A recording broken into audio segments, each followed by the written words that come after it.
Exclusive Storm Tracker Doppler weather with meteorologist Chase Ward. We are tracking a few scattered showers and thunderstorms back to the west across northeast Texas, kind of following the I-30 corridor. It's all ahead of a frontal boundary, which will be making its way into the ArkLaMiss for this afternoon, evening. You can see there's that frontal boundary to the north-northwest.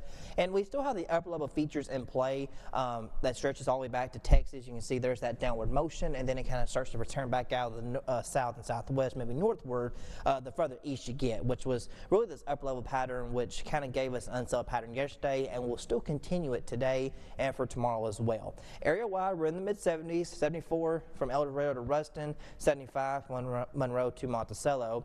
Bus-stop forecast, we're going to remain mostly clear and dry now, but by this afternoon, we will see these thunderstorms start to roll in, with temperatures still being allowed to push mid-90s. We still have heat advisories in effect for pretty much all of North Louisiana because the heat index will get as high as 105 degrees for later today. So still make sure you're staying safe. Even Montstone and Greenville can still get as high as 97.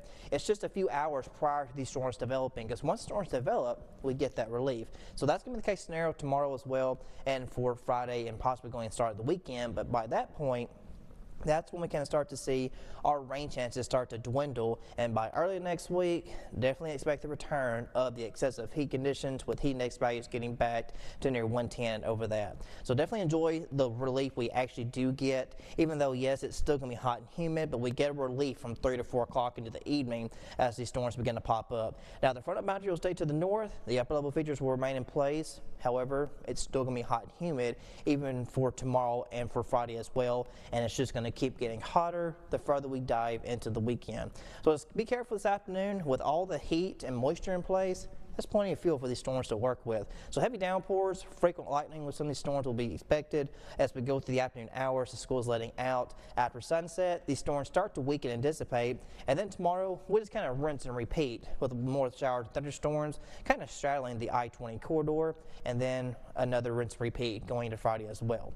Now tracking Tropical Storm Aaron, it hasn't really gained any strength. You know, it's battling that Saharan dust to the south. It's still sitting with max winds at 45 miles per hour. Moving to the west about 20 miles per hour, and it's kind of slowly moving.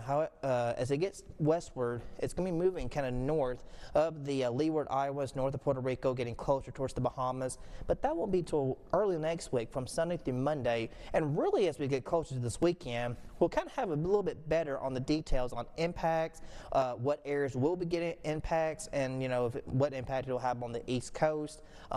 It's looking like it may turn northward, but it could move more westward, but again, that's still several days out. A little uncertainty with that, but of course we'll watch and monitor that for the rest of the week. Now tonight we're going to fall to mid-70s, then for tomorrow mid-90s. It's still hot and humid, and then it just keeps getting hotter with the excessive heat expected to return as early as Sunday, Monday next week, and even by Saturday we could still be pushing near 97 degrees, heat index well above 105. So definitely get ready for the heat to return next week. Lows will continue mid-70s. Welcome back in.